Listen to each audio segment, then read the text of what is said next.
Yuk jadi bagian dari dakwah kami. Dukung operasional dakwah dan sosial kami, raih pahala amal jariah yang terus mengalir sampai hari kiamat. Assalamualaikum warahmatullahi wabarakatuh. Alhamdulillah, tidak pernah lisan kita berhenti memuji dan memuji Allah subhanahu wa ta'ala atas segala nikmat yang dilimpahkan kepada kita. Terutama nikmat Islam dan iman, karena dengan Islam dan iman kita jadi mengenal siapa pencipta alam semesta ini, termasuk pencipta diri kita sendiri. Dan kita jadi tahu tujuan kita berada di muka bumi ini, yaitu untuk mengabdi kepada sang pencipta Allah subhanahu wa ta'ala, dan tidak ada tujuan lain, serta mana yang harus kita kerjakan dan harus kita jauhi, dan mana yang boleh kita nikmati dan tidak boleh kita nikmati. Dan seorang muslim akan selalu bahagia dengan keislaman dan keimanannya karena dia punya panduan hidup. Dan dia tahu apa yang akan dia terima dari balasan kebaikan yang dia kerjakan baik di dunia maupun di akhirat. Dan dia juga berhati-hati dari apa yang dilarang karena dia tahu dari syariat Allah subhanahu wa ta'ala ancaman yang diancamkan kepadanya. Oleh karena itu kita harus banyak bersyukur kepada Allah atas nikmat Islam ini karena masih banyak di kalangan manusia yang tidak mendapatkan petunjuk atau hidayah ini. Selanjutnya kita panjatkan salam hormat kita kepada utusan Allah Nabi besar Muhammad sallallahu alaihi wa alihi wa sahbihi wasallam, sebagaimana Allah telah perintahkan kita untuk mengucapkan salam hormat tersebut, dan tentunya sebagai balas jasa dari 23 tahun masa hidup beliau dihabiskan untuk agama ini. 13 tahun fase Mekah semuanya dengan hinaan, cacian, dan puncaknya diusir dari kampung halamannya Mekah. Dan kita tahu betapa pedihnya orang kalau diusir dari kampung halamannya. Dan 10 tahun fase Madinah, penyempurnaan agama sehingga sampai kepada kita dan bisa kita jadikan sebagai panduan hidup sebagaimana kita rasakan sekarang. Baik, ini pertemuan perdana kita untuk membahas buku dosa-dosa yang sering tidak disadari oleh kaum wanita, yang ditulis oleh Syekh Abdullah bin Abdurrahman Al-Jibrin. Dan ini buku saya sarankan, dan semua buku tentunya, kalau kita sedang ingin mengetahui dan membaca buku, maka dimulai dari daftar isi, karena itu akan menjelaskan kepada kita inti-inti dari bahasan. Dan agar Bapak Ibu bisa menyelesaikan bedah buku, dimulai dari buku-buku yang tipis seperti ini, lalu kemudian dibaca kira-kira dari bab yang paling menarik buat kita. Kalau misalnya dari semua bahasan, oh ternyata ada bahasan yang kelima, bahasan yang keenam, itu menarik buat saya. Ini kalau mau baca sendiri ya. Kemudian kita mulai baca di situ, dan dengan cara ini insya Allah kita akan tertarik untuk menyelesaikan semua buku. Tahap demi tahap nanti akan pindah kepada buku-buku yang tebal. Daripada kita hanya sekedar membeli buku dan akhirnya tidak dibaca. Bahkan seringkali ada muslim dan muslimah membeli buku double karena dia kira dia belum beli. Padahal sebenarnya hanya belum dibaca saja. Dan metode yang kita gunakan, kita akan membedah buku dari awal sampai akhir. Dan bukan targetnya penyelesaian, tapi pemahaman. Oleh karena itu kadang-kadang dari satu poin mungkin bisa panjang lebar kita menjelaskan. Dan mungkin bisa saja satu poin membutuhkan sekali atau dua kali pertemuan. Oleh karena itu kita akan melihat daftar isi nanti. Kemudian baru kita menyinggung sedikit masalah muqaddimah, lalu kita masuk ke bahasan inti yang pertama dari buku ini. Saya akan berikan gambaran dulu dari daftar isi dan juga atau dari judul buku ini dulu, yang sekaligus ini singgungan yang dibahas oleh penulis dalam muqaddimah beliau. Dosa-dosa yang sering tidak disadari oleh kaum wanita. Berarti kita jadi faham di sini yang sedang dibahas adalah secara khusus wanita. Ya. Apakah pelanggaran-pelanggaran di dalam ini nanti tidak dilakukan oleh laki-laki? Dilakukan juga. Tetapi Syekh Jibrin, yang biasa dikenal dengan Syekh Jibrin, beliau Abdullah bin Abdurrahman Jibrin, hafidahullah, beliau ingin menyinggung secara khusus kaum wanita. Ya, karena memang dalam mukaddimah beliau menyinggung besarnya peran kaum wanita baik kepada suaminya ataupun kepada anak-anaknya. Walaupun misalnya sang wanita itu di rumah, maka tetap saja efek dan pengaruh dia sangat besar kepada pribadi suaminya misalnya, atau pendapatan suaminya, atau keputusan suaminya. Begitu juga dengan anak-anaknya yang mayoritas waktu akan bersama dengan dia, maka banyak sekali pengaruh yang bisa tertanamkan kepada anak-anak. Sehingga dalam pandangan Syekh Jibrin hafizahullah, kalau para wanita ini bisa diperbaiki dan diberikan masukan, maka berarti akan banyak sekali maslahat yang didapatkan. Itu tujuannya. Tujuan yang lain juga yang beliau inginkan adalah menyederhanakan buku, bahasan. Sehingga kalau mau ingin membaca tentang hukum fikih wanita itu besar sekali. Babnya sangat luas gitu. Maka beliau ingin mengambil beberapa poin-poin yang paling mendasar, kemudian beliau bahas. Juga dari sisi lain yang perlu ibu-ibu tahu, karena memang pengajian fokusnya ke ibu-ibu di sini, dalam agama Islam kita ada perintah untuk berbuat, ya, dan ada larangan dalam mengerjakan sesuatu. Maka di sini beliau fokus kepada larangannya, jadi bukan kepada perintahnya. Ya. Sehingga perlu digarisbawahi, memang dalam Islam semua perintah kebaikan itu ada janji positifnya, dan semua perbuatan buruk ada ancaman daripada perbuatan tersebut. Ya. Kita tentunya idealnya, ya, kalau ingin rajin mengerjakan sebuah ibadah, misalnya bapak ibu atau ibu-ibu terutama ingin rajin sholat malam. Bagaimana caranya? Cara yang sederhana, dan ini bisa ditarik dalam semua jenis ibadah, tidak terkecuali wajib ataupun sunnah. Ibu-ibu membaca keutamaannya daripada ibadah itu. Atau bahasa ceramah biasanya fadilah. Atau kalau mau lebih menantang tanda kutip di sini, kita mengatakan, apa yang saya dapatkan kalau saya sholat malam? Apa yang saya dapatkan kalau saya bersedekah, haji dan umroh, bakti sama orang tua, jenguk orang sakit, duduk majelis ilmu, semua perbuatan baik dalam agama ini, apa yang saya dapatkan? Ibu punya hak untuk bertanya itu. Karena memang Allah Azza wa Jalla menjanjikan di semua jenis ibadah janji. Nggak ada perintah agama itu yang tidak diikuti dengan balasan. Makanya Allah bilang dalam Al-Quran, فَمَنْ يَعْمَلْ مِثْقَالَ ذَرَّةٍ خَيْرًا يَرَهُ. Siapa yang berbuat seperti biji sawi dari kebaikan, pasti akan diperlihatkan untuknya dan dia akan terima balasannya. Nah, seperti itu gambarannya. Nah, saya sarankan sebelum mengerjakan ibadah apapun, luangkan waktu walaupun cuma 5 menit atau bahkan kurang dari 5 menit, membaca keutamaan ibadah itu. Apalagi di handphone kita sekarang ini sudah menjadi perpustakaan berjalan.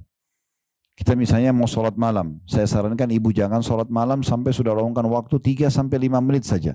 Ketik di Google tentang keutamaan sholat malam. Akan keluar semua artikel menulis tentang keutamaan atau apa yang ibu akan dapatkan.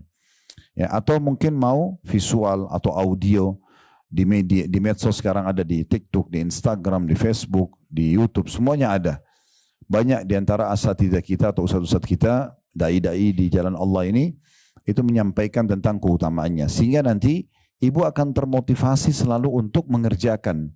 Karena tahu, oh setiap saya sholat malam saya dapat ini. Kayak gitu.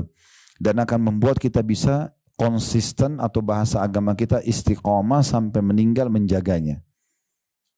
Nah sebaliknya, kalau ada perbuatan buruk, dan misal, mudah-mudahan di sini tidak ada, tapi kalau ada seseorang muslim atau muslimah, dia terbiasa dengan satu pelanggaran agama, misal dia sering bohong, atau dia masih melihat yang haram, atau mendengar yang haram, atau menjamah yang haram, apa saja, maka itu dia tinggal mencari tahu tentang ancaman.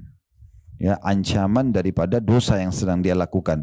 Sama tadi caranya, searching saja di Google tentang masalah bahaya dusta misalnya, atau bahaya menipu, bahaya gosip, bahaya fitnah, bahaya mencaci maki, misal bahaya mencuri, bahaya berzina, bahaya riba, bahaya durhaka sama orang tua, atau ancamannya. Kalau mau visual atau audio bisa ke media-media tadi sudah kami sebutkan yang sudah tidak asing buat kita di masa ini. TikTok, Facebook, Instagram, YouTube, misalnya kita cari, maka kita akan temukan banyak sekali. Nah nanti dari amal yang kita ingin kerjakan tadi, kalau kita tahu apa yang kita dapatkan, kita bisa konsisten menjaganya dan selalu mengejar keutamaannya. Dan dari dosa kita akan tinggalkan karena ada ancamannya. Nah sekarang Syekh Jibrin akan masuk kepada poin yang kedua, tentang hal-hal yang dilarang berikut ancamannya. Ya, sehingga kita tidak terjerumus dalam kesalahan tersebut, ataupun kalau kita terjerumus segera kita bertobat dan meninggalkannya. Karena semua perbuatan dosa ini, ibu sekalian, ada konsekuensi hukuman. Ya, tidak ada larangan yang tidak ada konsekuensi hukuman. Tentu kadar berat ringannya tergantung daripada perbuatan kita, gitu kan? Ada orang mungkin yang berbuat ya ringan dari dosa-dosa ringan, tapi tetap aja konsekuensi hukumnya ada. Ya. Makin berat dia melakukan pelanggaran, maka makin berat hukuman yang bisa datang. Nah, seperti itulah kurang lebih gambarannya. Ya. Baik, di dalam mukaddimah, itu tadi mukaddimah, beliau menyinggung masalah itu. Ya. Dan tujuannya agar bagaimana mensucikan jiwa-jiwa kita dari pelanggaran-pelanggaran agama ini, sehingga kita selalu berada di atas level keimanan yang baik, sibuk dengan amal soleh sampai yang merupakan tujuan kita diciptakan sampai ajal datang, dan akhirnya kita bahagia di dunia, bahagia di akhirat. Jadi ibaratnya ibu-ibu perlu, ini contoh rasional supaya bisa mudah difahami, ibaratnya kita seperti kalau kerja di satu perusahaan, kita menjadi seorang staf yang berprestasi, selalu ikutin peraturan perusahaan, mengerjakan pekerjaan dengan baik dan maksimal, maka kita akan terima gaji dan bonusnya, kan gitu. Nah, seperti itu orang yang soleh dan soleha, dia patuh sama Allah, dia akan dapat segala macam fasilitas, ya. Begitu juga orang yang kalau jadi staf tapi dipelanggar, dia suka melanggar, ugal-ugalan, malas kerjain pekerjaan, telat, atau misalnya dia tidak tepat janji. Kemudian lebih parah lagi kalau dia melakukan kriminal, seperti misalnya manipulasi data, mencuri dan segala macam, maka itu akan tergantung kadar pelanggaran dia, maka akan ada hukuman. Minimal SP1, SP2 misalnya surat peringatan, ya. Kalau sudah SP3 peringatan terakhir, maka terakhirnya di PHK. Nah, seperti itulah. Ya, dia juga akan merusak nama baiknya, dia akan sulit diterima di perusahaan lain, akan kehilangan sumber pendapatan income dia dan seterusnya. Nah, itu kurang lebih gambarannya seperti itu. Nah, di daftar isi kita ada disebutkan di situ tentang masalah daftar isi dan mukaddimah, sudah kita bahas tadi. Kemudian ada kesalahan dalam berdoa. Ini bab pertama yang dibahas dalam buku ini. Dan dalam kesalahan dalam berdoa ini, itu ada banyak poin-poinnya. Ya, ada banyak poin-poinnya. Seingat saya mungkin kalau di buku ini, saya sempat lihat sepintas ada kurang lebih 9 poin. Ya, di bab pertamanya, kesalahan dalam doa. Di situ ada pergi ke dukun dan tukang peramal, kemudian berziarah kubur dan sengaja melakukan perjalanan jauh hanya untuk ziarah kubur, ada memulai ucapan salam kepada para wanita kafirah, kemudian ada jahil dan tidak tahu tentang urusan agama, ada meratapi dan berteriak, ya, dan meraung-raung pada saat meninggalnya seseorang, serta memukul-mukul wajah, bahasa agama kita niyaha. Itu yang kelima. Yang keenam ada pergi ke negeri-negeri kafir tanpa ada kepentingan dengan alasan, ya, yang tidak jelas secara syar'i. Kemudian yang ketujuh meminta dengan cara paksa agar suami, ya, menyiapkan segala macam fasilitas di saat suami tidak mampu. Di saat suami itu ada bahasan. Yang kedelapan mengejek dan menghina orang muslim atau muslimah. Yang kesembilan sebagian kaum wanita mendoakan diri mereka ditimpa keburukan ketika ada musibah. Nah, 9 poin ini itu dibahas di satu bab. Jadi di daftar isi itu kesalahan dalam berdoa terisi 9 bahasan. Jadi itu akan membutuhkan 9 pertemuan. Karena per satu poinnya kita akan bahas satu pertemuan. Ya. Begitu juga nanti di bab kedua, kesalahan yang berhubungan dengan rukun-rukun Islam. Ini juga ada poin-poinnya. Kemudian kesalahan berkenaan dengan pakaian dan berhias, ini juga ada poin-poinnya. Kesalahan berkenaan dengan rumah tangga dan hubungan suami istri, ada poin-poinnya. Kesalahan seputar pernikahan, ini juga akan ada poin-poin bahasannya. Kemudian bab selanjutnya kesalahan seputar etika keluar rumah, bepergian jauh atau safar dan campur baur dengan laki-laki. Dan yang terakhir kesalahan-kesalahan umum. Kalau kita lihat di situ sampai kurang lebih halaman 50. Dari halaman 1 sampai halaman 50 bahasan kita. Berarti buku ini jangan dilihat tipisnya, tetapi bahasan sangat padat. Dan saya sudah bilang tadi metode kita, insya Allah ke depannya kalau pengajian berlanjut terus, semoga Allah sehatkan dan mudahkan kita, dipanjangkan umurnya di atas ketaatan insya Allah. Maka kita akan membedah satu persatu, perlahan-lahan, karena tujuannya pemahaman dan bukan penyelesaian buku. Seperti itu kurang lebih. Baik, kita insya Allah akan mulai dengan bab pertama, masalah kesalahan dalam berdoa. Di sini dirincikan oleh Syekh Jibrin hafizahullah 9 poin tadi yang sudah sempat kita singgung.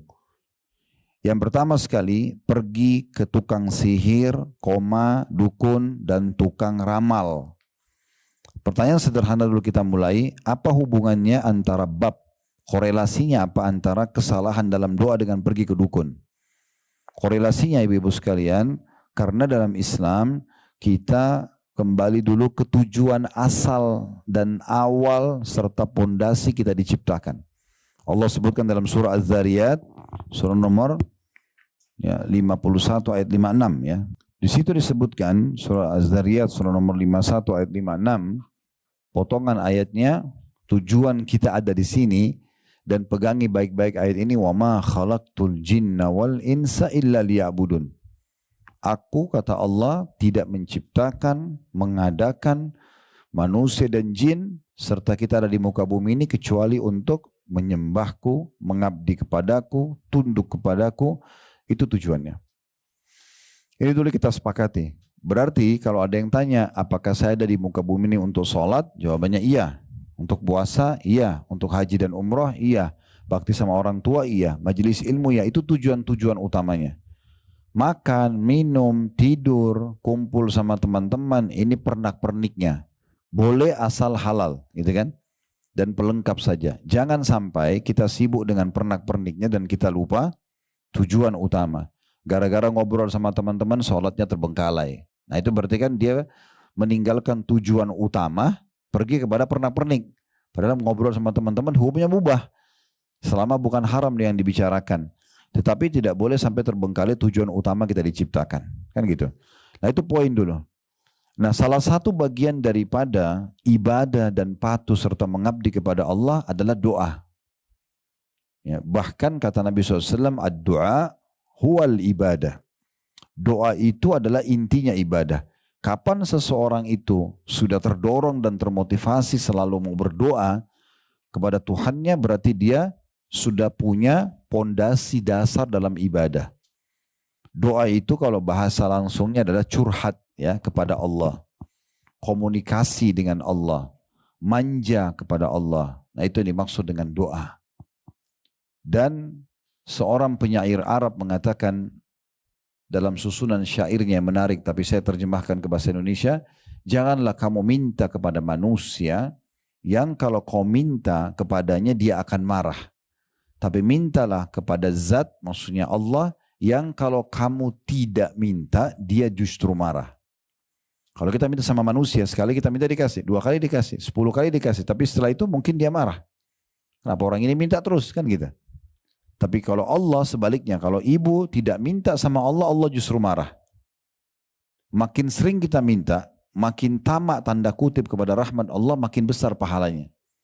Makanya dalam sebuah hadis riwayat Tirmidzi, kata Nabi SAW, man lam yad'ullaha yaghdab alaih. Siapa yang tidak minta sama Allah, tidak berdoa, justru Allah marah padanya. Justru Allah marah. Dan berdoa ini, ibu-ibu sekalian, dalam bab doa, berdoa agar nikmat Allah dipertahankan, itu jauh lebih besar pahalanya dibandingkan ujian sedang datang dan minta solusinya. Saya ulangi ya, berdoa di saat nikmat lagi ada, agar nikmat itu dipertahankan, itu jauh lebih afdal, lebih besar pahalanya. Misalnya ibu lagi sehat, ibu bilang, ya Allah pertahankan kesehatanku. Itu lebih afdal, lebih besar pahalanya dibandingkan ujian datang lalu minta solusi. Lagi sakit minta disembuhin. Jadi kalau kita kasih contoh, mana lebih afdal orang berdoa? Minta agar kesehatan dipertahankan atau pada saat sakit minta sembuh? Maka yang pertama, minta kesehatan dipertahankan. Ibu lagi Allah bukain rezeki, minta agar diberikan keberkahan di rezeki itu. Allah berkahi, Allah tambah, Allah luaskan supaya tidak bangkrut, supaya tidak hilang. Itu lebih afdal dibandingkan nanti kalau sudah terlilit utang baru minta solusinya. Walaupun dua-duanya boleh. Apa maknanya penyampaian saya ini? Berarti tidak ada alasan untuk tidak berdoa. Karena banyak orang, ibu-ibu sekalian, mereka mau berdoa sama Allah sampai nangis-nangis, sampai ngerengek-ngerengek sama Allah di saat nanti ada musibah. Dia sakit nih. Yang pertama targetnya adalah dokter. Dokter pertama, dokter kedua. Nanti kalau dokter 30 dokter mentok nggak bisa sembuh, baru sholat tahajud. Nah, gitu. Harusnya tahajud dulu, baru kemudian ke dokter. Gitu. Minta dulu sama Allah. Kenapa kita ibu-ibu sekalian disuruh berdoa dulu sebelum aktivitas? Coba perhatikan ya. Berdoa sebelum makan, berdoa sebelum tidur, ya, berdoa sebelum masuk kamar mandi, berdoa sebelum keluar rumah, supaya kita minta dulu sama Allah, baru kemudian ya kita beraktivitas. Sehingga Allah subhanahu wa ta'ala terlibat dalam aktivitas kita itu. Bahkan ulama mengatakan ada sebuah hadis Nabi SAW yang mulia, mohonlah atau berdoalah kalian kepada Tuhan kalian, kata Nabi SAW ya, segala sesuatunya sampai tali sendal kalian yang putus. Manja sama Allah. Umar bin Khattab radhiyallahu anhu pernah jalan, sendalnya putus talinya. Beliau angkat tangan ke langit, disaksikan oleh orang. Alhamdulillah wassalatu wassalamu ala rasulullah, sambil angkat tangan, ya Allah sendalku putus, gantikanlah. Jadi saking mereka fahamnya makna doa itu. Mereka betul-betul menjadikan doa sebagai pondasi komunikasi mereka dengan Allah subhanahu wa ta'ala. Kalau kita sedang nikmat, yang ciptakan kita Allah, yang ciptakan nikmat itu Allah, yang bisa pertahankan hanya Allah. Kalau kita sedang ada ujian, yang ciptakan kita Allah, yang ciptakan ujian itu Allah, yang bisa memberikan solusi hanya Allah. Ibu harus belajar untuk membedakan mana konsultasi, mana curhat.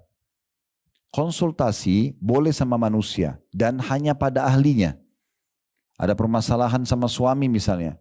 Suami ucapin kalimat talak dalam kondisi emosi. Mau tanya hukumnya, datang ke seorang ustadz atau ustadzah, suami saya. Ini konsultasi ya. Maaf saya mau tanya, suami saya ucapin tolak dalam kondisi emosi, jatuh nggak? Itu namanya konsultasi. Curhat itu, ustadz maaf ya, saya mau cerita dulu. Dicerita panjang lebar. Minggu lalu saya tidak ada apa-apa, dan 1 minggu ditarik cerita panjang lebar, sampai terakhir cuma mau nanya apa jatuh tolak atau tidak suaminya. Ini curhat namanya. Nggak tepat curhat sama manusia. Curhat itu hanya kepada Allah. Itulah inti doa. Ya. Ibu ada masalah, wudu, sholat taubat 2 rakaat di sejadah ibu langsung berdoa sama Allah. Sampaikan semua apapun sama Allah. Tuangkan semua sama Allah SWT. Itu namanya curhat. Itu hanya boleh kepada Allah. Jadi jangan sama manusia. Kalau kita curhat sama manusia, anggap di depan kita ini orang yang mencintai kita. Misalnya orang tua kita. Kita ada orang tua yang tidak cinta sama anaknya. Sebenarnya kalau kita sedang curhat pada orang tua kita sedang membebani mereka. Mereka jadi kepikiran, gitu kan? Permasalahan rumah tangga kita, permasalahan kerjaan, kita bebani mereka. Dan itu berbahaya kalau sampai mereka kepikiran, kalau sampai mereka sakit karena itu, kita bisa masuk dalam bab durhaka, khawatirnya, gitu kan? Sementara kita disuruh bahagiakan orang tua, bukan suruh bebankan mereka, kan begitu? Kalau yang kita komunikasi atau curhat depan mata kita ini, seseorang yang kita tidak tahu dia, atau musuh kita, maka dia punya poin celah yang bisa menyerang kita nanti. Lalu untuk apa curhat sama manusia? Makanya Sufyan ats-Tsauri rahimahullah, seorang ulama tabi'in, beliau kalau punya masalah apa saja, maka beliau langsung wudu, sujud. Kebetulan beliau karena tinggal di Mekah, sujud depan Ka'bah, tidak angkat kepalanya sampai semua sudah dituangkan. Ucapannya, ungkapan hati, semua ada di pikirannya, air mata semua netes untuk Tuhannya, selesai. Maka masalahnya selesai. Masalahnya akan selesai. Saya berikan gambaran dalam masalah ini. Kita masih di judul dulu ya, supaya jelas di sini. Karena dari judul ini ada 9 bahasan poin ke depan. Ya. Ada satu orang dulu di kalangan salafus saleh. Tentu kisah seperti ini banyak, ribuan. Ya. Saya adalah salah satunya. Dalam satu kisah disebutkan ada satu orang soleh dulu, dia pekerjaannya harian. Ya, ini waktu Musa dulu, ini masa klasik dulu, belum ada lampu penerangan kita sekarang, media. Orang itu kalau sudah tiba maghrib, apalagi isya, habis isya itu orang sudah tidur. Gelap, nggak ada pasar, di jalan orang tidak ada gitu ya. Kosong, sunyi. Dia kerja dan pendapatan harian kalau dia ada dapat, dia beli makanan bawa pulang buat istri sama anaknya. Kisahnya satu hari dia pergi ke pasar, dia kerja tapi rupanya tidak, dia tawarkan jasa hari itu mau bekerja tapi tidak ada yang, dia tidak dapat lah pekerjaan. Pulang ke rumah malam-malam, istrinya tanya, ada makanan? Dia bilang tidak ada. Hari ini saya tidak dapat pekerjaan. Lalu bagaimana, saya sama anak-anak belum makan? Dia bilang saya akan istirahat sebentar. Habis itu saya coba keluar. Siapa tahu kita dapat makanan. Saya pun lapar, belum makan dari tadi. Maka dia istirahat sebentar. Di awal malam, mungkin sekarang kita jam 11 malam. Ya, gelap sekali waktu itu. Tidak ada orang yang seperti kita sekarang begadang karena ada penerangan segala macam. Maka dia keluar, dia tidak tahu harus kemana. Dia pergi ke masjid dekat rumahnya. Dia lewat, dia lihat di masjid, ini tempat yang terbaik. Dia berhenti di situ, dia nyalain obor, waktu itu belum ada lampu, pakai obor. Dia wudu, kemudian dia sholat taubat, lalu dia berdoa sama Tuhannya, berdua. Dia komunikasi, ya Allah engkau tahu aku belum makan sama anak dan istriku hari ini. Aku tidak tahu harus kemana, berikanlah kami rezeki. Terus dia berdoa. Ada kejadian terjadi pada malam itu. Raja yang berkuasa di wilayah itu tidur dan mimpi buruk. Dia mimpi kematian, dia mimpi neraka. Bukan dia masuk neraka tapi dia mimpi. Dia takut, tiba-tiba dia bangun, dia takut jangan sampai ajalnya datang kemudian dia ya belum diampuni dosa-dosanya. Dalam kondisi dia takut, dia berkata antara dia sama Tuhannya, ya Allah, berikanlah aku petunjuk. Aku ingin menebus dosa-dosaku kalaupun ada dengan bersedekah dari hartaku ini. Diambil beberapa kantong isinya dinar emas. Ya kalau kita sekarang emas-emas batangan kecil ya, dibawa sama dia 2 kantong, kemudian dia naik kudanya. Lalu dia mengatakan, ya Allah, tolong pandulah kudaku ini menuju ke orang yang paling tepat untuk aku bantu malam ini sebagai bentuk penebusan dosa-dosaku dan aku sedekah di jalanmu. Subhanallah, kudanya berhenti di masjid yang ada orang miskin tadi itu. Di situ kisahnya, dia turun, dia juga tidak tahu kenapa kudanya berhenti di situ. Dia turun, dia bilang, saya tidak tahu kuda ini kenapa berhenti di situ. Kemudian saya turun, saya masuk ke dalam masjid dan saya dengar ada orang sedang berkeluh kesah sama Allah, minta makanan karena belum makan. Ya. Ini terjadi seperti itu, kuasa Allah SWT. Setelah orang itu miskin berdoa, maka si raja ini mengatakan, saya sudah dengarkan tadi doa kamu. Saya pun malam ini ingin sekali bersedekah. Dan saya minta kepada Allah agar dipandu kepada orang yang paling tepat. Saya tidak tahu kenapa kuda saya terarahkan ke masjid ini dan saya temui Anda. Saya anggap Anda ini orang paling layak. Ambillah sedekah saya ini supaya saya dapat pahala dan juga bisa memenuhi kebutuhan Anda. Dan satu hal lagi, saya raja yang berkuasa di sini. Setiap saat ya bisa datang ke istana saya, ya tinggal sebutkan nama saya, maka saya akan izinkan masuk dan boleh sampaikan hajat apa saja. Karena yang pertemukan kita ini Allah. Maka yang kita ambil pelajaran, perjawaban dari orang miskin yang soleh ini. Apa yang dia bilang? Kalau seandainya saya punya hajat lagi, saya tidak akan datang kepada Anda. Tapi saya akan datang kepada Tuhan saya dan Tuhan Anda Allah yang telah mengutus Anda datang kepada saya malam ini. Bisa ditangkap pesannya? Itu inti doa. Manja sama Allah Subhanahu Wa Taala. Berdoa, merengek sama dia. Apa saja. Selama ibu tidak melanggar sunnatullah, sistem yang sudah Allah buat, misalnya siang dan malam kan gitu. Ibu nggak suka malam, ya Allah hilangkan malam, itu nggak mungkin. Kan bentrok sama sistem kan, yang Allah sudah ciptakan. Ibu nggak suka laki-laki, hilangkan laki-laki ya Allah, kan nggak mungkin. Contoh, kan nggak mungkin. Itu nggak mungkin. Tapi kalau tidak bentrok dengan sunnatullah, itu bisa saja. Nabi Zakaria alaihissalam itu menikah umur 30 tahun, istrinya 20 tahun. Istrinya dalam kondisi mandul, nggak bisa punya anak. Nabi Zakaria, ini ibu bisa baca dalam surah Maryam, surah nomor 19 di 15 ayat pertamanya. Cerita tentang Nabi Zakaria ini. Dia terus berdoa kepada Allah, tidak henti-hentinya, 10 tahun pertama setelah menikah, 10 tahun kedua, terus begitu sampai 70 tahun dia berdoa. Dan di dalam Al-Quran digambarkan dalam surah Maryam itu, dan saya tidak akan putus asa hai Tuhanku untuk berdoa kepadamu. Tetap dia minta anak karena dasarnya fitrah manusia walaupun mandul di mata medis misalnya, tapi di hukum sistem Allah tidak melanggar. Karena asalnya kita diciptakan untuk populasi kan gitu. Maka dia minta terus sama Allah dan minta dari istrinya yang mandul. Subhanallah, Allah jadikan tanda-tanda kebesaran Allah di saat umur Nabi Zakaria 100 tahun, istrinya 90 tahun yang mandul, istrinya hamil dan melahirkan anak namanya Yahya. Yahya pun alaihissalam diangkat menjadi nabi. Dan Allah katakan dalam Al-Quran untuk dijadikan sebagai tanda-tanda kebesaran Allah di muka bumi. Nah, itu kekuatan doa. Kalau yang sudah biasa ikutin di YouTube kami, di channel kami Khalid Basalamah Official, bisa cek kembali di playlistnya ya. Kalau diklik logo Khalid Basalamah itu, nanti ada beranda, ada video pendek, ada podcast, ada playlist. Kalau diklik playlist nanti dicari potongan ceramah tentang dahsyatnya doa. Panjang lebar saya jelaskan masalah doa ini dan contoh-contohnya di antara kisah Nabi Zakaria tadi. Kemudian ada kisah Nabi Ayub yang diuji sama Allah dengan penyakit 20 tahun tapi bersabar dan terus berdoa sama Allah. Ya.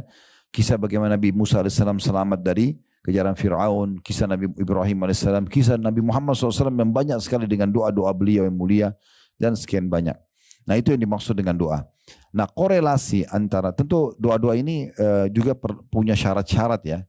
Agar bisa diterima. Yang pertama tentunya syaratnya ikhlas karena Allah Subhanahu Wa Taala. Kalau ibu ikhlas karena Allah, kalau mau pahami ikhlas berarti tidak ada indikasi dunianya. nggak ingin dipuji, bukan karena ingin pamer, ya. Kalau tidak ada itu berarti ibu ikhlas, ya. Dan semua ibadah harus ikhlas. Karena kata Nabi SAW dalam hadis Abu Daud, Inna Allah la yaqbalu amalan illa makana khalisan liwajhi. Allah tidak akan terima amalan kecuali yang ikhlas karenanya. Ya. Jadi ikhlas dulu. Kemudian yang kedua, ya, itu mengikuti contoh dari Nabi SAW. Contoh-contoh berdoa Nabi. Ya, seperti misalnya waktu-waktu mustajab, antara azan dan iqamah, sepertiga malam, di saat hujan turun, itu kan semua waktu mustajab, ya. Antara azan iqamah kata Nabi SAW, doa tidak ditolak atau jarang ditolak antara azan dan iqamah, ya. Kemudian juga kata Nabi SAW, kalau tertinggal sepertiga malam, Allah turun ke langit bumi lalu bertanya kepada para malaikat, adakah yang berdoa saya, adakah yang punya hajat saya penuhi, adakah yang minta tolong saya tolong, adakah yang memohon ampun saya maafkan.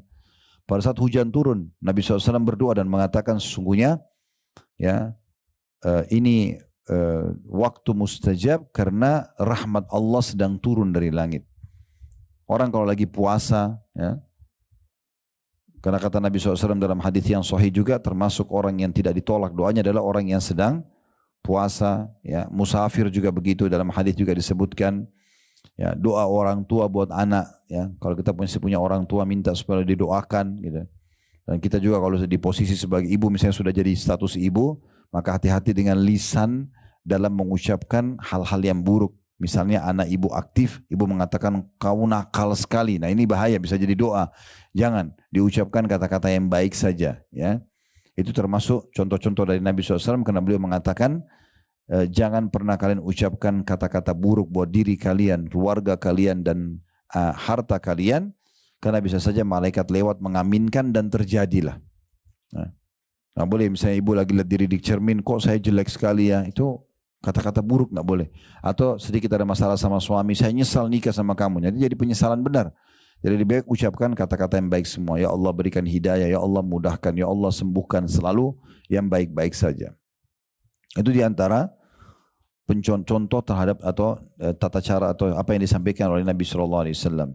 Boleh mengangkat tangan, boleh tidak. Ya, Nabi SAW pernah contohkan angkat tangan, juga pernah tidak mengangkat tangan sambil berdoa. Kemudian selanjutnya yang ketiga itu adalah memuji-muji Allah, memulai dengan puji-pujian. Sama yang keempat, membaca salawat kepada Nabi SAW. Ya. Jadi puji-pujian kepada Allah yang ketiga, yang keempat membaca salawat kepada Nabi SAW. Nah, ini dua-duanya digabung dalam satu riwayat. Pernah ada seorang sahabat masuk ke masjid, kemudian langsung tiba-tiba dia angkat tangan, dia mengatakan Allahumma gfirli, ya Allah maafkanlah aku. Dia tidak memuji Allah, tidak baca salawat. Maka kata Nabi SAW, ista'jala hadha. Orang ini tergesa-gesa sekali. Harusnya dia memuji Allah dulu, membaca salawat kepadaku, kemudian baru dia sampaikan hajatnya. Ya. Dan Umar bin Khattab mengatakan, ya, dalam salah satu statement beliau, doa yang tidak diikuti dengan salawat maka tidak akan diterima oleh Allah, ya. Atau seperti itu lakukan Nabi statementnya. Jadi memang kita harus membaca itu. Minimal ibu bilang alhamdulillah wassalatu wassalamu ala rasulillah, itu minimal. So, kalau tidak hafal bahasa Indonesia, ya Allah segala puji bagimu, puji-puji Allah gitu. Tuhan alam semesta, ya Allah, engkau zat yang telah menghidupkan aku, ya, memberikan aku kesempatan untuk sholat malam ini, atau untuk mengangkat tangan ini, atau mengucapkan kata-kata doa ini. Puji semuanya dengan puji-pujian. Makin sering ibu puji, maka makin Allah bukain pintu puji-pujian itu. Ya, orang kalau tidak pernah puji Allah, maka dia sulit untuk menyusun kata-kata. Tapi kalau dia sudah terbiasa, maka akan Allah bukakan pintu keberkahan dalam puji-pujian tersebut. Lalu dan juga aku mengucapkan salam hormat kepada Nabi Muhammad SAW sebagaimana aku perintahkan aku mengucapkannya, gitu ya. Baru kemudian masuk ke doa. Ya Allah, sembuhkanlah aku dari penyakit ini, lunasilah utangku, mudahkanlah urusanku, berikanlah hidayah suamiku, berikanlah petunjuk anakku, atau berikanlah keturunan kalau belum punya. Apa saja sampaikan kepada Allah Subhanahu wa Ta'ala. Itu yang keempat. Yang kelima, harus doanya diikuti dengan keyakinan bahwasanya Allah akan terima. Gak boleh ragu. Sesuai dengan sabda Nabi SAW, Udu'u rabbakum mukinuna bil ijabah. Berdoalah kalian kepada Tuhan kalian dengan penuh keyakinan akan diijabah, akan diterima. Ya. Fa inna Allah la yaqbalu du'a min qalbin ghafil. Karena Allah tidak akan terima doa dari hati yang lalai. Tidak boleh ibu ragu. Saya berdoa, sembuh nggak ya? Dilunasi utang saya nggak ya? Nah, gitu-gitu itu nggak boleh. Ya. Harus betul-betul yakin kalau kita diterima. Itu baru salah satu syarat diterimanya doa itu yakin.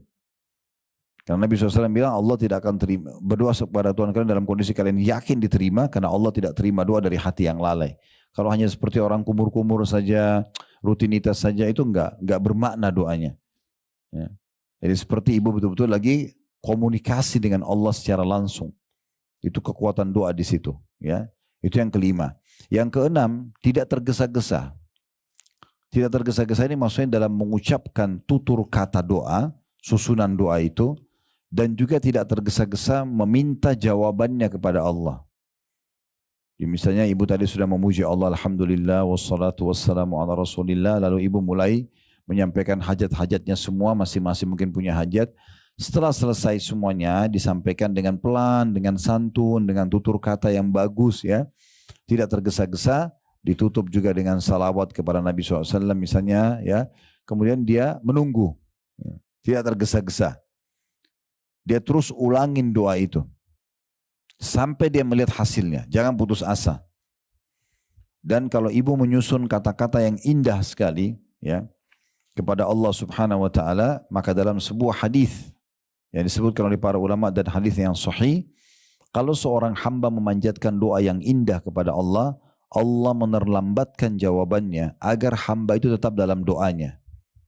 Coba bayangkan bu ya, kalau ibu lagi sakit ibu bilang, ya Allah sembuhin saya, tiba-tiba sembuh. Kira-kira ibu masih berdoa? Allah terlambatkan 2 hari, 3 hari, 1 bulan, supaya ibu tetap dalam doa itu. Dan andai saja ibu lihat pahalanya itu pada hari kiamat, ibu berharap dari mulai lahir sampai mati berdoa terus, karena besarnya pahala yang didapatkan. Makanya Ibnu Qayyim rahimahullah mengatakan doa itu tidak ada ruginya diucapkan, karena dia dasarnya ibadah. Kita lihat jawabannya langsung atau belum, tetap dia nilai pahala. Tetap dia bernilai pahala di sini. Nah ini kita harus fahami baik-baik ya. Jadi tidak tergesa-gesa. Kata Nabi SAW, yustajabu li ahadikum malam ya'jal. Pasti akan diterima doa seseorang di antara kalian selama dia tidak tergesa-gesa. Maka para sahabat mengatakan, wa kaifal isti'jal? Bagaimana tergesa-gesa itu ya Rasulullah? Kata Nabi SAW, yaqulu da'autu walam yustajabu li fatarakat doa. Dia bilang saya sudah berdoa tapi belum lihat jawabannya, maka dia pun meninggalkan doa. Mungkin tinggal sekali lagi berdoa diterima, tapi berhenti, kan gitu. Karena putus asa, jadi jangan berhenti. Dalam sebuah riwayat yang lain, dan ini selalu saya jadikan sebagai motivasi buat saya, kenapa saya tidak berdoa walaupun hal kecil, walaupun hanya keluar mau ke satu mall, mau ke satu pasar, minta sama Allah parkiran, ya Allah mudahan parkiran buat saya, doa. Kenapa tidak? Mau beli pakaian di satu tempat, ya Allah mudah-mudahan saya dapat pakaian yang saya inginkan. Mau makan satu restoran, ya Allah mudahkan supaya saya bisa dapat tempat duduk yang nyaman. Berdoa tidak ada susahnya. Pahala, gitu kan? Kita akan dapatkan pahalanya. Karena kata Nabi SAW dalam sebuah hadis yang sahih, nanti di hari kiamat ada orang akan diberikan pahala bergunung-gunung, banyak sekali. Tapi dia tahunya dia nggak pernah buat ibadah yang mendatangkan pahala sebesar itu. Maka dia bertanya kepada para malaikat, ini pahala dari ibadah yang mana? Maka kata para malaikat, ini adalah pahala doa-doa kalian yang belum kalian dapat ijabahnya di dunia. Maka pada saat itu kata Nabi SAW, mereka berharap, orang-orang itu berharap, karena besarnya pahala yang didapatkan, berharap semua doa yang dipanjatkan di dunia tidak dikasih di dunia, dia dapat di akhirat saja. Karena besarnya pahala yang didapatkan.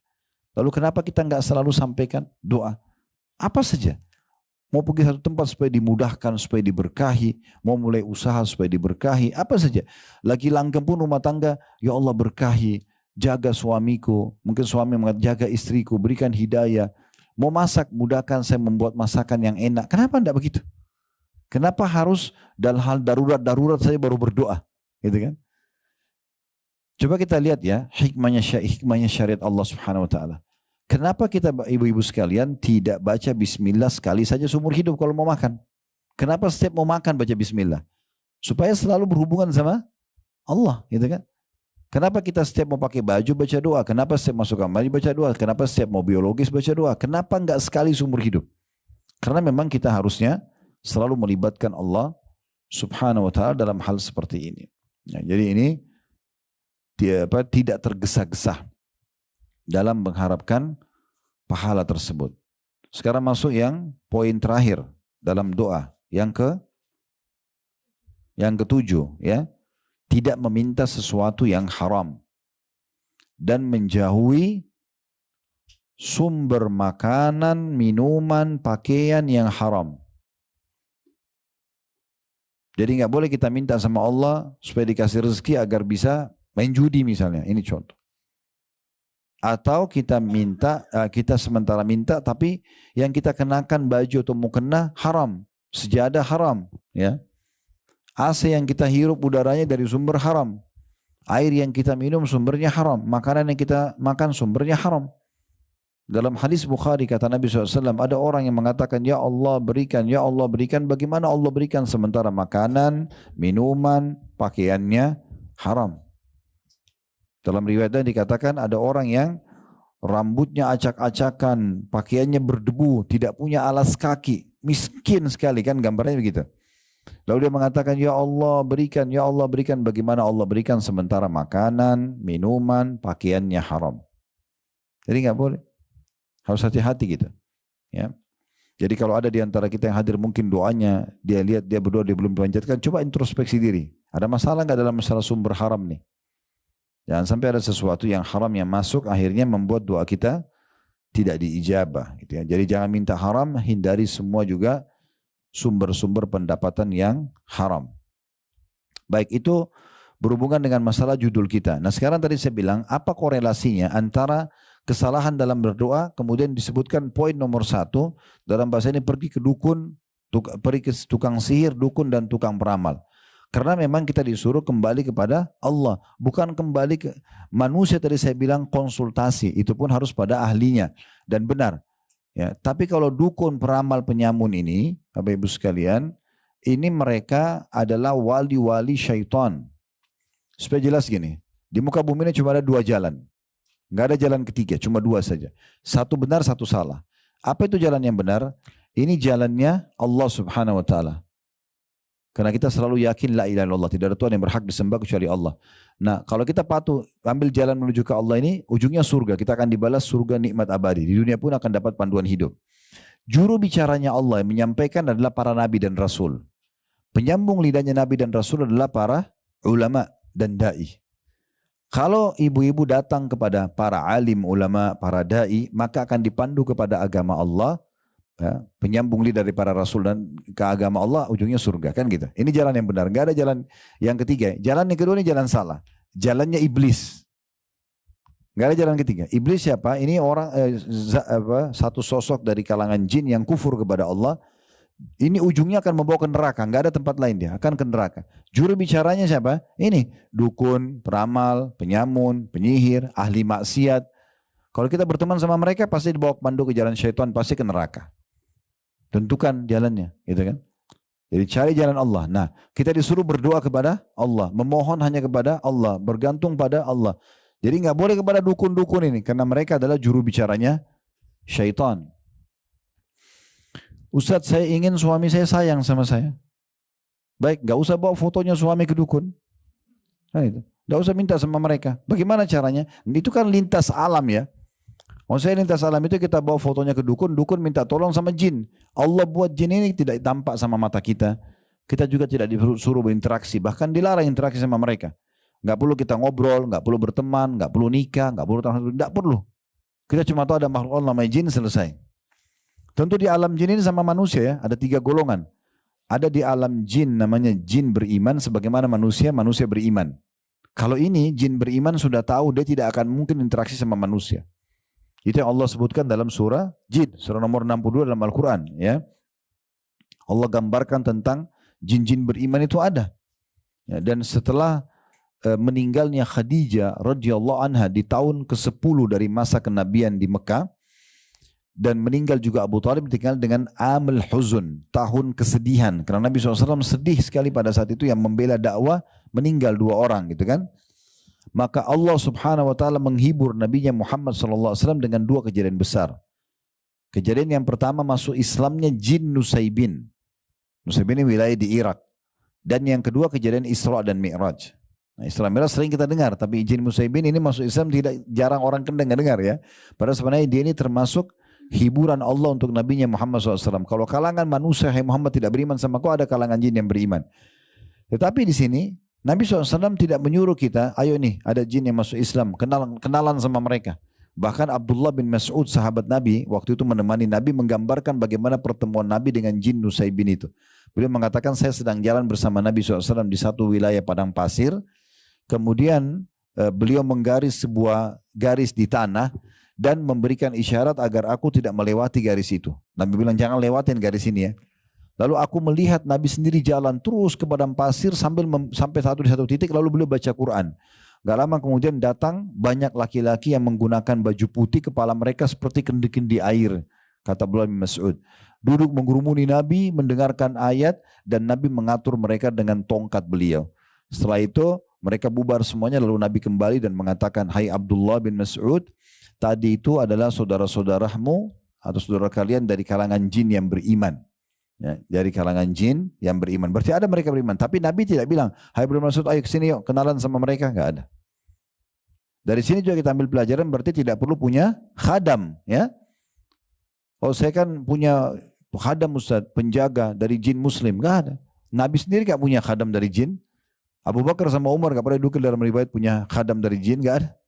Enggak perlu minta tolong, enggak perlu kenal mereka, enggak perlu panggil mereka, enggak perlu nikah sama mereka, enggak perlu apa-apa sama mereka. Kan gitu. Nah, dukun-dukun ini ya, karena mereka harus menjadikan sebagai iblis sebagai pimpinannya, ini kalangan jin, maka dia pun bergantung sama mereka, gitu ya. Jadi ada jin beriman, ada orang mukmin beriman. Ini dua-duanya sudah saling tahu, tidak akan interaksi. Ibu makin belajar agama makin tahu, oh saya tidak perlu kenalan sama jin, sudah selesai kan gitu. Golongan kedua namanya jin fasik. Di alam manusia juga ada manusia fasik. Ini maksudnya muslim tapi masih bermaksiat. Ya. Masih membunuh, masih riba, masih mencuri gitu-gitu ya. Ini namanya fasik. Di alam manusia ada, di alam jin ada. Yang ketiga ada kafir. Jin kafir sama manusia kafir. Ini sama kafir-kafir ya. Nah di alam jin Bu, yang fasik sama kafir disatukan namanya syaitan. Semua syaitan pasti jin, tidak semua jin itu syaitan. Faham gak ini? Ngangung-nganggungnya gak tahu faham atau enggak. Allahu alam. Saya ulangi, semua syaitan pasti jin, tapi tidak semua jin syaitan, karena ada kalangan jin yang beriman. Ya. Di alam jin ada dakwah, ada jihad, ada seperti kita di manusia. Tapi kita gak perlu tahu itu. Karena memang mereka juga diciptakan untuk beribadah kepada Allah Subhanahu wa ta'ala. Nah, golongan syaitan inilah yang suka menyesatkan manusia. Di antaranya kerjasamanya kalangan dukun, peramal, penyamun, penyihir ini dengan syaitannya jin. Bukan semua jin. Kalau jin beriman tidak akan. Ya kan itu. Nah itu yang dimaksudkan. Jadi kalau kita mau, misal tadi saya kasih contoh, bagaimana supaya suami saya mau suami saya sayang dan cinta sama saya Ustaz. Atau seorang laki-laki mengatakan saya mau istri saya ya supaya suka sama saya misalnya. Maka caranya manusiawi aja. Tatapan mata yang syahdu, lisan yang santun, tangan yang ramah, kan gitu. Penuh hidupnya dengan royalitas dan loyalitasnya. Ya, dia siap berkorban untuk pasangannya, selesai, akan cinta dia, kan gitu. Tapi kalau dia kasar, dia jahat, dia selingkuh atau apa, itu kan akan membuat orang tidak suka, kan gitu. Nah itu alam manusia.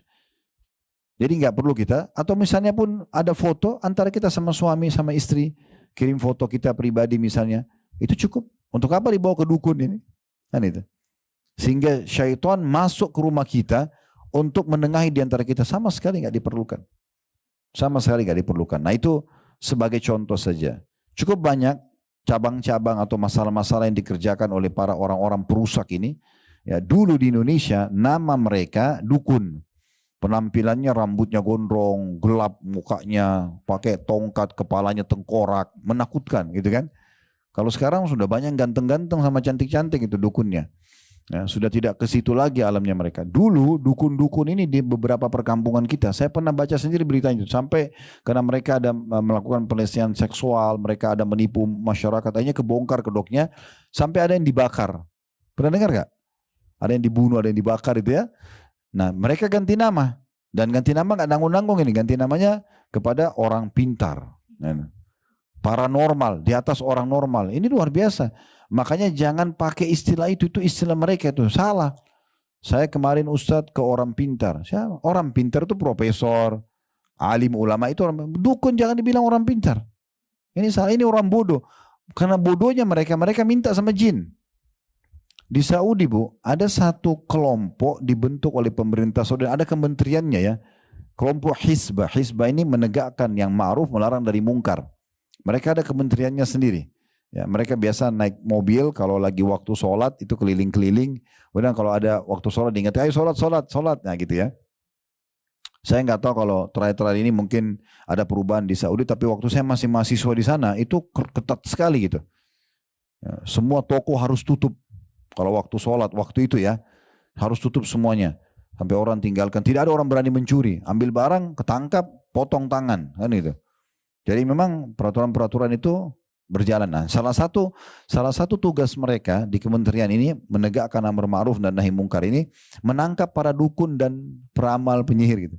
Saya pernah nonton cuplikan pimpinannya kelompok ini yang pemerintah Saudi bentuk itu menangkap dukun-dukun. Ada satu dukun dia anggap dirinya dukun paling hebat dan ada di Saudi. Ya. Kalau tidak salah orang dari Mesir dukun itu. Terus ditanya sama dia. Dia tanya sama syekhnya itu, waktu dia lagi ditangkap, bagaimana kok bisa tangkap saya? Padahal saya sudah menyebarkan sekian banyak jin, syaitan di sini, ya, di tempat saya. Masalah disebutkan ribuan. Dia bilang kamu lupa, bahkan kamu tidak tahu dan tidak sadar kalau Nabi SAW sudah bersabda, siapa yang membaca pada saat keluar dari rumah, Bismillah, tawakkaltu ala Allahi la hawla wa la quwata illa billah. Dengan menyebut nama Allah, aku berserah diri kepada Allah, tidak ada daya dan kekuatan kecuali dari sisi Allah. Maka malaikat akan berkata, engkau telah terlindungi dan tercukupi.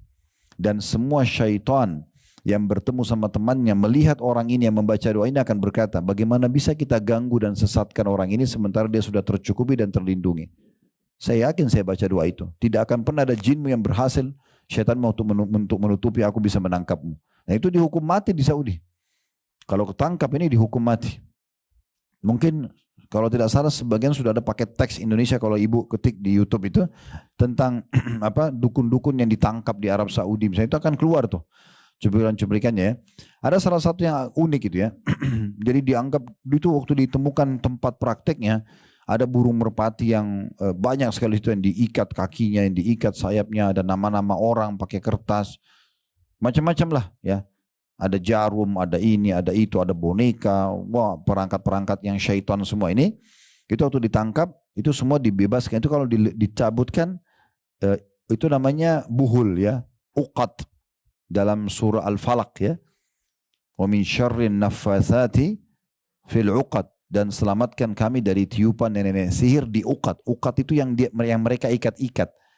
Jadi kalau dia mau sihir orang, biasanya foto itu, dia pasti ikatin sama benang lalu diikat. Itu namanya uqad. Nah ini ikatannya ini dibuka. Kalau ketemu buhulnya dibuka. Sambil baca surah Al-Falaq atau An-Nas ditiup lalu dibuka. Nah gitu ya. Nanti dia akan terlepas sihirnya itu. Nah seperti itulah. Yang jelas itu ditemukan di tempat praktiknya segala macam masalah ini. Gitu ya. Itu dilepas. Tapi bukan itu jadi bahasan kita. Karena ini orang akan dihukum mati. Sudah ketangkap dia. Kepergok. Maka syekhnya bilang, coba tunjukkan kepadaku bagaimana caranya kau panggil syaitanmu. Dia bilang, saya dipraktekkan sama dia karena disuruh. Dia pakai baju merah, semua serba merah dari kepala sampai kaki. Ya, insya Allah di YouTube masih ada cuplikannya itu. Kemudian dia pakai pecut kuda. Dia bilang dia panggil-panggil nama jinnya, syaitannya, kemudian dicambuk badannya. Kalau badan saya sudah berdarah-darah baru saya dengar suara. Jadi mereka itu repot sekali kalau mau minta tolong itu. Kalau kita dalam Islam tadi saya bilang Alhamdulillah wassalatu wassalamu ala Rasulullah, minta pada zat pencipta dan raja yang sebenarnya sembuhkan penyakit saya. Tidak ada cambuk diri, tidak ada susahin diri, enggak ada. Bahkan buat dosa sebesar apapun tinggal tobat nasuha. Kata Imam Nawawi dengan 3 syarat. Sebesar apapun dosa itu. Tinggalkan dosa itu seketika, sesali, janji sama Allah tidak mengulanginya, selesai. Maka akan diterima tobatnya. Begitu mudahnya orang kembali kepada Allah subhanahu wa ta'ala. Lalu kenapa kita lintas alam ke sana? Kan itu. Begitu juga banyak wanita, kadang-kadang dia tidak sadar yang ciptakan muka kita ini, yang mengatur alis setebal ini atau setipis itu misalnya, atau model hidung, model mata, model bibir, rambut. Ini siapa yang buat? Kita atau Allah ini? Allah. Kita kan lahir sudah begini kan? Kita nggak bisa milih. Allah suruh pakai perangkat ini untuk tunduk kepadanya. Kenapa kita tidak percaya diri? Kenapa kita anggap, oh saya jelek, saya kurang, saya ini? Ini Allah yang ciptakan. Jangan hina diri kita karena ini penciptanya Allah subhanahu wa ta'ala. Allah yang ciptakan kita. Dan Allah ingin tunjukkan ada yang cantik sekali, ada yang kurang, ada yang jelek. Itu Allah tunjukkan kemahakuasanya. Tapi itu pun cuma di mata manusia. Makanya kata Nabi SAW, Inna Allah la yanduru ila suwarikum wala ajsamikum. Allah tidak pernah lihat ke paras wajah kalian dan tubuh kalian. Tidak pernah. Kalau tolak ukurnya harus cantik dan gagah yang masuk surga, ini repot. Gitu kan? Maka kata Nabi SAW, Allah tidak lihat paras wajah dan postur tubuh kalian. Walakin yanduru ila kulubikum wa amalikum. Tapi Allah melihat kepada hati kalian dan amal-amal kalian. Itu tolak ukurnya. Walaupun dia paras wajahnya dianggap di mata manusia kurang, fisiknya kurang, tapi dia saleh atau salihah, dia ahli surga. Walaupun tampan, cantik, tapi kalau durhaka kepada Allah masuk neraka. Ya. Abu Lahab itu orangnya tampan sekali, tapi ahli neraka. Ya. Disebutkan dalam beberapa riwayat orangnya putih, kekar, tinggi, ganteng, tapi dia ahli neraka, kufur kepada Allah SWT. Kan gitu. Banyak sahabat-sahabat yang lain kalau pernah dengar namanya Julaibib. Pernah dengar gak? Julaibib ini dikenal julukannya itu oleh para sahabat si buruk wajah. Buruk rupa. Karena memang orangnya jelek secara paras wajah. Waktu Nabi SAW melihat Julaibib sudah membutuhkan istri dan beliau tahu orang ini punya fisik kurang gitu. Maka beliau mengatakan, hai Julaibib, kenapa kau tidak menikah? Dia mengatakan, ya Rasulullah, siapa yang mau sama saya? Dia tahu dirinya. Saya punya kekurangan fisik seperti ini. Paras wajahnya jelek gitu. Bahasa langsungnya ya. Badannya pun kecil.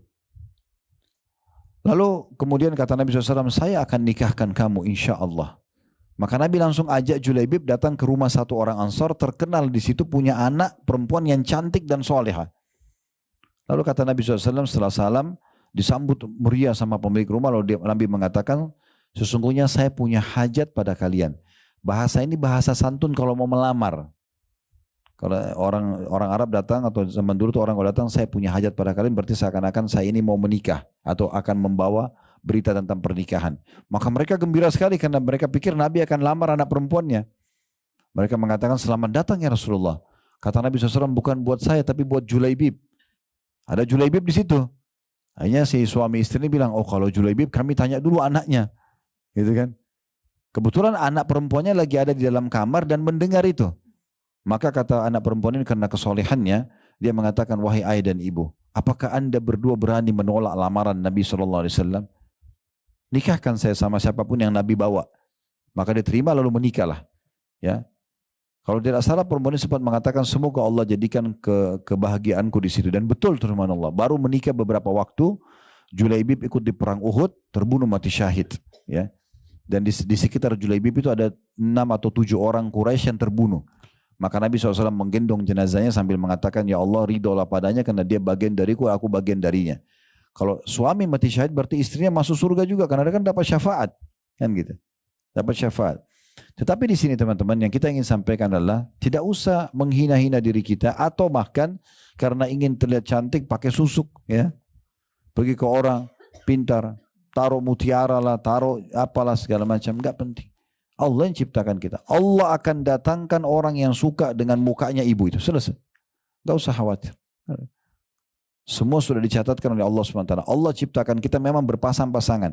Kemudian memang Allah memang menciptakan kita, dalam Al-Quran dikatakan yazra'ukum fi, untuk membuat mengadakan populasi manusia. Jadi memang dasarnya mayoritas orang itu menikah. Yang tidak menikah itu mungkin sangat sedikit. Mayoritas orang akan melahirkan dan sangat sedikit yang mandul. Itu sebagai ujian saja. Karena memang dasarnya kita diciptakan untuk itu. Jadi gak usah pakai susuk. Selanjutnya contoh masalah dagang. Perniagaan, Allah berkahi perniagaan selama 3 hal berkumpul pada perniagaan tersebut. Modal halal, produk halal, sistem halal, clear, selesai. Mau lebih sempurna, ikutkan dengan sedekah, berbagi dari hasil income pendapatan kita, maka akan lebih menambah keberkahan. Dalam hadis Bukhari, kata Nabi SAW, ada terjadi di masa sebelum kita dulu, kata Nabi SAW, ada orang yang lagi di kebunnya, dia lagi menunggu hujan. Musim panas peceklik, panas sekali. Lalu lewat awan di atas kebun dia, terdengar suara dari awan itu, tuangkanlah hujan di kebunnya fulan. Maka dia dengar suara itu. Dan fulan bin fulan yang disebutkan nama di awan itu adalah orang yang dekat situ kebunnya. Maka orang yang mendengar ini ikuti awan tersebut. Dan ternyata awan itu betul. Turun di situ. Orang lain tidak dapat hujan, orang itu dapat hujan. Maka dia penasaran, dia datang temuin pemilik kebun lalu dia katakan, amalan apa yang kau kerjakan di kebun ini? Maksudnya seakan-akan dia mau mengatakan, kami semua tunggu hujan tidak dapat, kamu sendiri dapat hujan dan awan datang khusus di kebunmu ini. Lalu dia mengatakan apa? Kata Nabi SAW, orang pemilik kebun mengatakan, saya membagi pendapatan kebun saya ini menjadi 3. Hasilnya ya, keuntungannya, labahnya. Jadi bukan modalnya. Saya membagi menjadi 3. Yang pertama, saya sedekahkan sepertiganya.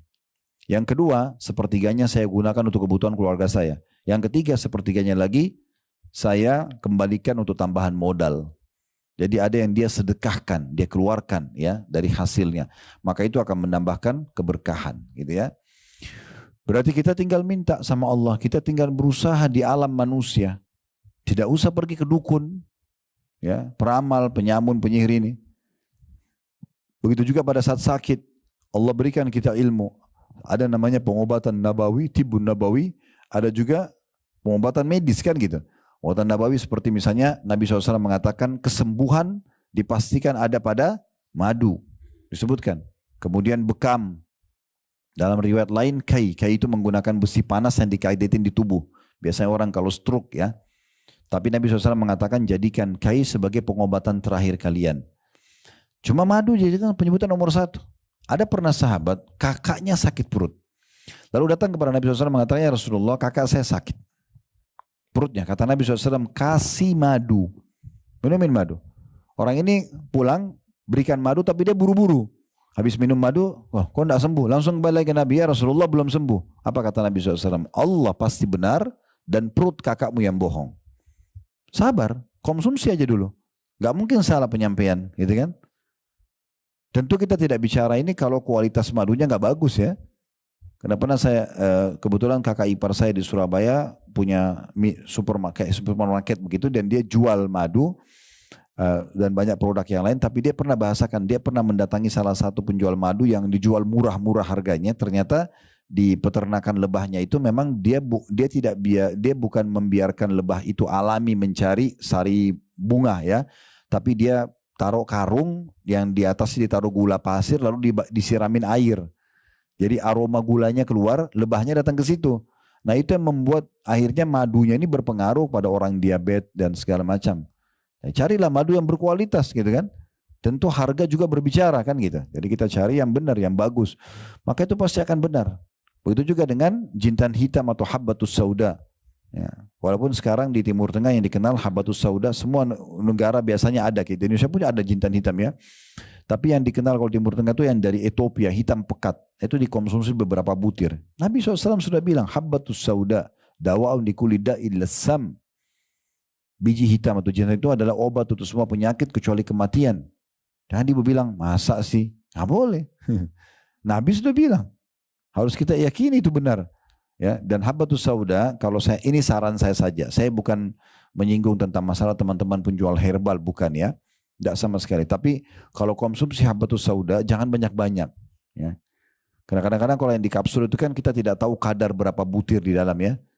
Saya pernah kedatangan di toko kami ada satu herbalis itu sudah tua umur beliau mungkin 80 tahun. Udah putih semua rambutnya, udah tua. Beliau mengatakan Ustaz jual habbatus sauda. Saya bilang iya. Ustaz bagaimana konsumsinya? Saya bilang saya konsumsi biasa, saya konsumsi 1 sendok makan gitu kan. Tergantung. Dan memang biasanya menyebabkan kalau terlalu banyak asam lambung. Yang biasa sendawa terus ada kayak aroma habbatus sauda ya. Pernah rasain nggak? Nah itu ternyata karena porsinya terlalu banyak.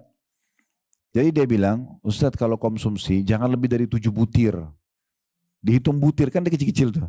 Jadi kalau ambil konsumsi madu 1 sendok, taruh 7 butir aja. Atau di susu, atau di kopi, atau di teh, atau ibu-ibu buat sayuran, nasi, buat masak nasi. Itu bagus kalau pakai habatus sauda. Karena memang Nabi bilang obat untuk semua penyakit kan gitu.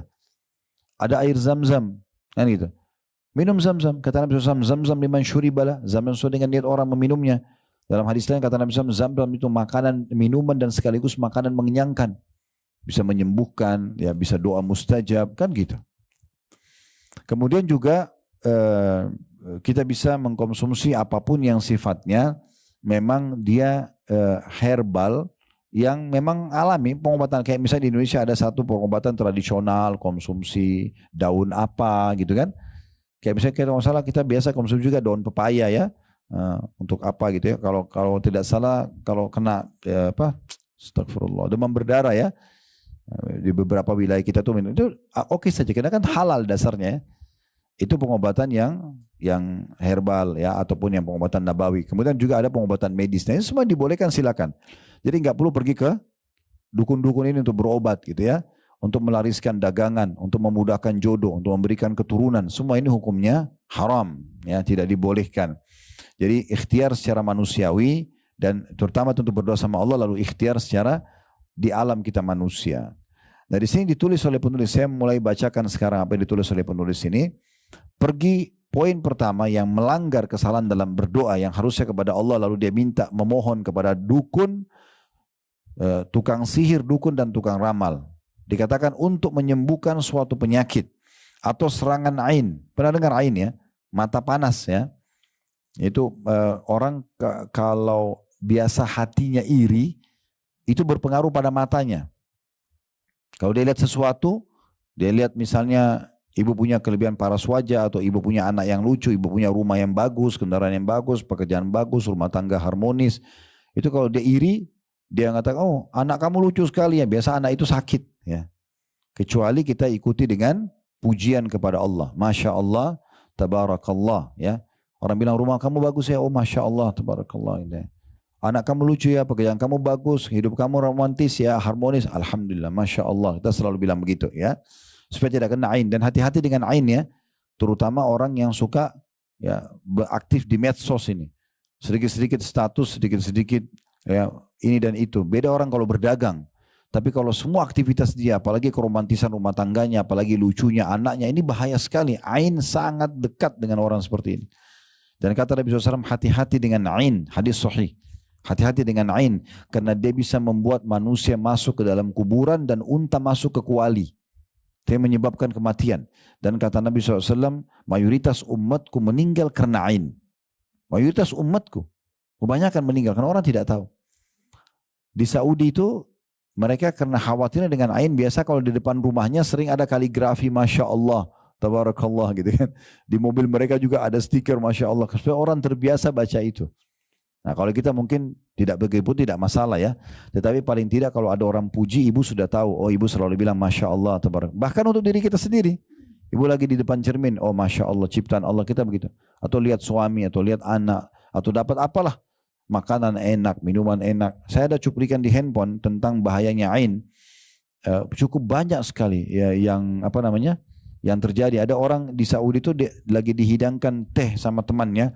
Dia bilang, oh tanganmu hebat sekali buat teh. Tiba-tiba pecah gelasnya. Karena dia ain memang sudah terbiasa, hatinya iri, matanya jadi panas gitu ya. Nah kadang-kadang ada orang tidak faham kalau ain itu sudah ada obatnya dalam Islam. Sebelum kena kita selalu memuji Allah. Baca zikir pagi petang, baca doa kalau keluar rumah, kalau dipuji bilang Masya Allah, Tabarakallah gitu ya. Juga kalau sudah kena nanti ada caranya dengan ruqyah syariah. Ini nanti di pertemuan kedua kita akan lanjutkan tentang bahasan ruqyah syariah. Karena ini satu poin ini tidak bisa satu kali pertemuan. Bahas dukun, jin, peramal, penyamun ini nggak selesai-selesai. Ya, biar 3 hari 3 malam pasti akan terus. Karena contohnya terlalu banyak ya yang terjadi dan keburukannya terlalu besar gitu. Saya ulangi kata penulis di poin pertama, pergi ke tukang sihir, dukun atau tukang peramal yang untuk menyembuhkan suatu penyakit atau serangan ain atau melepaskan pengaruh sihir ya. Misalnya ada orang disihir lalu dia ke dukun juga supaya dilepaskan oleh sihir. Oleh sihir ini nggak boleh.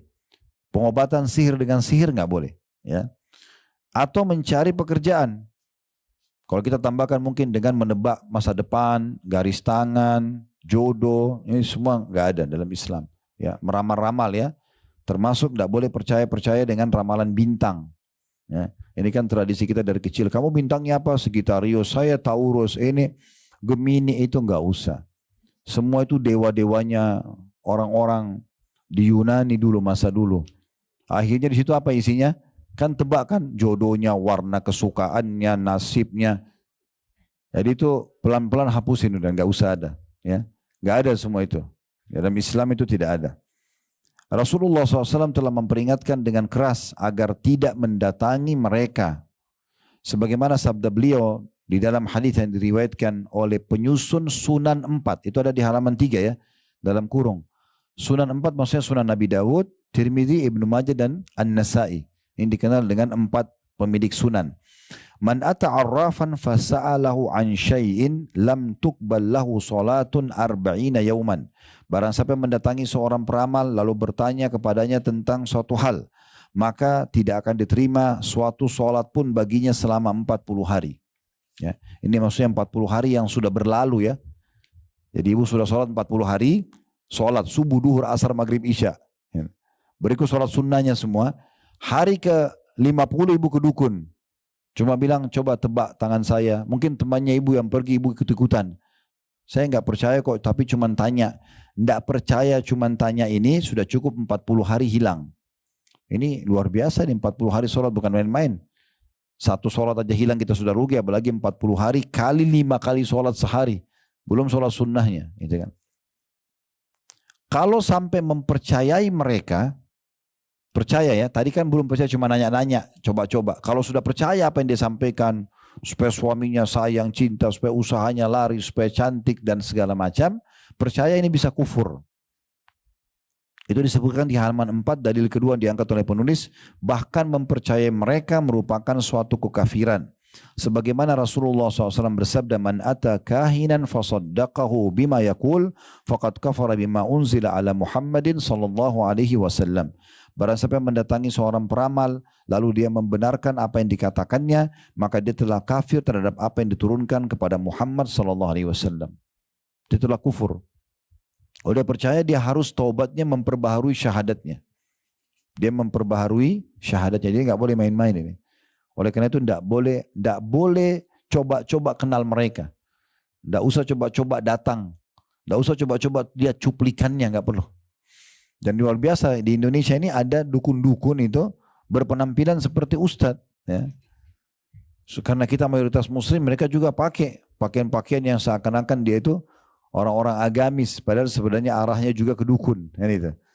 Tahu hal yang gaib. Ya. Tidak ada. Nabi SAW pun tidak tahu yang gaib. Sahabat tidak tahu yang gaib. Nabi itu kalau ditanya tentang sebuah hukum, ibu-ibu sekalian, kalau beliau tidak tahu, beliau diam. Tunggu wahyu datang baru beliau sampaikan. Beliau kadang-kadang bilang, siapa yang bertanya tadi? Oh si fulan. Baru Nabi sampaikan kepada beliau. Ada orang banyak mengaku tahu yang gaib.